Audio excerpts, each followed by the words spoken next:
നാലാമത്തെ യൂണിറ്റിലെ ചാപ്റ്റേഴ്സിൽ നിന്നും ചോദിക്കാൻ ചാൻസുള്ള ഏറ്റവും ഇമ്പോർട്ടൻ്റ് ആയുള്ള ക്വസ്റ്റ്യൻസ് ആണ് ഞാൻ ഈ ഒരു വീഡിയോയിൽ കാണിച്ചു തരാൻ ഉദ്ദേശിക്കുന്നത്.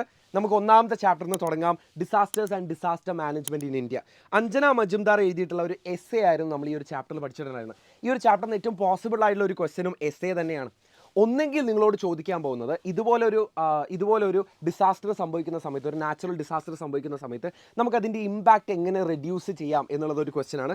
മറ്റൊന്ന് ചിലപ്പോൾ role of local communities in disaster management. അത് ചിലപ്പോൾ സമീപകാലത്ത് നടന്നിട്ടുള്ള ഏതെങ്കിലും ഒരു disaster, for example Wayanad landslide, അതുമായിട്ട് ബേസ് ചെയ്തുകൊണ്ടോ അല്ലെങ്കിൽ അടുത്ത കാലത്ത് നടന്നിട്ടുള്ള ഒരു ദുരന്തമായിട്ട് ബന്ധപ്പെടുത്തിക്കൊണ്ട് ചിലപ്പം ഒരു എസ്സേ ചോദിക്കാം. മറ്റൊന്ന് ആർട്ടിക്കിളാണ്. അതായത് നമുക്ക് എങ്ങനെ ഒരു ഡിസാസ്റ്ററിനെ പ്രിപ്പയർ ആയിട്ട് ഇരിക്കാം എന്നതിനെ ബേസ് ചെയ്തുകൊണ്ട് നമുക്കൊരു ആർട്ടിക്കിൾ ചോദിക്കാം. ചിലപ്പോൾ ഇതേ ടോപ്പിക്കിൽ നിന്ന് ഒരു സ്പീച്ചും നമുക്ക് പോസിബിൾ ആയിട്ടുള്ള ഒരു ക്വസ്റ്റ്യൻ ആണ്.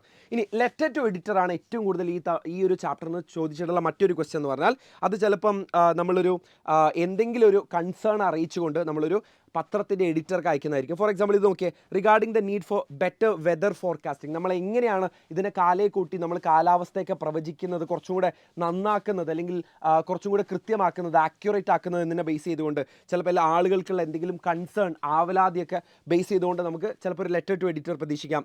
ഏതെങ്കിലും സമീപകാലത്ത് റീസെൻ്റ് ആയിട്ട് നടന്നിട്ടുള്ള ഒരു ഡിസാസ്റ്ററിനെ ബേസ് ചെയ്തുകൊണ്ട് നമുക്കൊരു ന്യൂസ് പേപ്പർ റിപ്പോർട്ട് പ്രസി ചോദിക്കാറുണ്ട്. പക്ഷേ അത് ഈ ഒരു ചാപ്റ്ററിനെ മാത്രം ബേസ് ചെയ്തുകൊണ്ടല്ല. പ്രസി എന്നുകൊണ്ട് ഉദ്ദേശിക്കുന്നത് നമ്മൾ ഒരു 3 പാരഗ്രാഫ് തന്നിട്ടുണ്ടെങ്കിൽ അതിന് ചുരുക്കി ഒരു പാരഗ്രാഫിലേക്ക് ഒരു ടൈറ്റിൽ ഉൾപ്പെടുത്തിക്കൊണ്ട് എഴുതുന്നതാണ് പ്രസി എന്ന് പറയുന്നത്. ചുരുക്കി എഴുത്താണ് പ്രസി.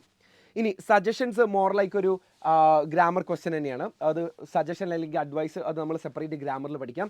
നാലാമത്തെ യൂണിറ്റിലെ രണ്ടാമത്തെ ചാപ്റ്ററാണ് the Serang of Ranaganji written by doctor AJ Cronin. നമ്മളിവിടെ പഠിച്ചിട്ടുണ്ടായിരുന്ന ഒരു ചെറുകഥയാണ്, ഷോർട്ട് സ്റ്റോറിയാണ്. ഏറ്റവും ഇമ്പോർട്ടൻ്റ് ആയിട്ടുള്ളത് ഹസൻ്റെ ക്യാരക്ടർ സ്കെച്ച് ആയിരുന്നു. മോഡൽ എക്സാമിന് അത് ഓൾറെഡി ചോദിച്ചു. ചിലപ്പോൾ ഇനി ഇപ്രാവശ്യം ചോദിക്കുന്നത് നറേറ്ററുടെ ഡോക്ടർ AJ ക്രോണിൻ്റെ ക്യാരക്ടർ സ്കെച്ച് ആയിരിക്കും. 2 ഇമെയിലാണ്. ചിലപ്പോൾ ഹസൻ എന്തെങ്കിലും ഒരു പ്രൊമോഷൻ കൊടുത്തതിന് നമ്മൾ കൺഗ്രാജുലേറ്റ് ചെയ്ത് കൊണ്ടായിരിക്കും ചിലപ്പോൾ നമ്മൾ ഇമെയിൽ അയക്കുന്നത്. ചിലപ്പോൾ നമ്മൾ നറേറ്റർക്ക് AJ ക്രോണിന് അയക്കുന്ന ഒരു ഇമെയിൽ ചോദിക്കാൻ ചാൻസ് ഉണ്ട്. ഹസനെ ഇൻ്റർവ്യൂ ചെയ്യുന്ന ഇൻ്റർവ്യൂ ക്വസ്റ്റ്യനെയർ നല്ല പോസിബിൾ ക്വസ്റ്റ്യൻ ആണ്. മറ്റൊന്ന് സ്പീച്ച്. നമ്മൾ ആരെയും ഒരു അവരുടെ അപ്പിയറൻസിൽ വിലയിരുത്തരുത് എന്നുള്ളൊരു ടോപ്പിക്കിൽ നമുക്കൊരു സ്പീച്ച് പ്രതീക്ഷിക്കാം. നറേറ്റീവ്, ഇതുപോലെ ഒരു പേഴ്സണൽ എക്സ്പീരിയൻസ്, നമ്മൾ എന്തെങ്കിലും ഒരു ക്രൈസിസിൽ ഒരു ദുരിതം ഉണ്ടായ സമയത്ത് നമ്മൾ ഹെൽപ്പ് ചെയ്തിട്ടുണ്ടായിരുന്ന, നമ്മൾ വോളണ്ടിയർ ചെയ്തിട്ടുണ്ടായിരുന്ന എക്സ്പീരിയൻസ് ചിലപ്പോൾ നറേറ്റ് ചെയ്യാൻ ചോദിക്കും. ഹസനുമായിട്ടുള്ള കോൺവെർസേഷൻ മറ്റൊരു പോസിബിൾ ക്വസ്റ്റ്യൻസ് ആണ്.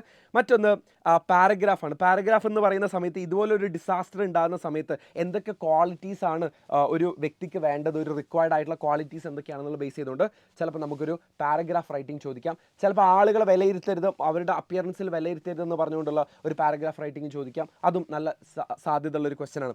ഇനി the wreck of Titanic, Benjamin പെക്കീത്തിൻ്റെ ഒരു പോമാണ് നമ്മളിവിടെ പഠിച്ചിട്ടുണ്ടായിരുന്നത്. ന്യൂസ് പേപ്പർ റിപ്പോർട്ട്, അത് ഇതേ സംഭവം, അതായത് ടൈറ്റാനിക് മുങ്ങിപ്പോയ സംഭവമായിട്ട് ബേസ് ചെയ്തുകൊണ്ട് ഹിൻറ്റുകൾ കൊടുത്തിട്ടുണ്ടാകും. അതൊന്നൊരു ന്യൂസ് പേപ്പർ റിപ്പോർട്ട്. നറേറ്റീവ് നമ്മളോട് ചോദിക്കാൻ ചാൻസ് ഉണ്ട്. അതിലുള്ള ഒരാളായിക്കൊണ്ട് നമ്മളോടൊരു ആ ദുരന്തം എങ്ങനെയാണ് സംഭവിച്ചത്, ടൈറ്റാനിക് മുങ്ങുമ്പോൾ എന്തൊക്കെയാണ് നടന്നതെന്നുള്ളത് ബേസ് ചെയ്തുകൊണ്ട് നറേറ്റീവ് ചോദിക്കാം. റൈറ്റപ്പ് ഓൾറെഡി നമ്മളോട് മോഡൽ എക്സാമിനും ക്രിസ്മസ് എക്സാമിനൊക്കെ ചോദിച്ചിട്ടുണ്ടായിരുന്നു. അതായത് ആക്ട് ഓഫ് കറേജ്, ധൈര്യം എങ്ങനെയാണ് ഈ ക്രൂ മെമ്പേഴ്സൊക്കെ കാണിച്ചതെന്നുള്ളത്. അപ്പോൾ ഇതിന്ന് റൈറ്റപ്പ് ചാൻസ് കുറവാണെന്നുണ്ടെങ്കിലും നമുക്ക് വിട്ടുകളയാൻ പറ്റില്ല. പ്രൊഫൈൽ, ക്യാപ്റ്റൻ സ്മിത്തിൻ്റെ പ്രൊഫൈൽ ചിലപ്പോൾ ചോദിച്ചേക്കാം. Paragraph, description of the unusual courage shown by the crew. ഈ എക്സാക്ട് ക്വസ്റ്റ്യൻ ആണ് നമ്മളോട് മോഡൽ എക്സാമിന് ചോദിച്ചിട്ടുണ്ടായിരുന്നത്.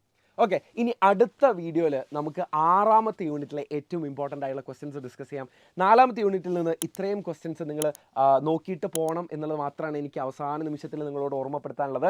ഇത്രയും ക്വസ്റ്റ്യൻസിൻ്റെ ആൻസേഴ്സ് നമ്മൾ ഇന്നത്തെ ഷോർട്ട് ക്വസ്റ്റ്യൻസ് ലൈവിൽ ഡിസ്കസ് ചെയ്യുന്നതായിരിക്കും. I will see you there. Bye, all the best.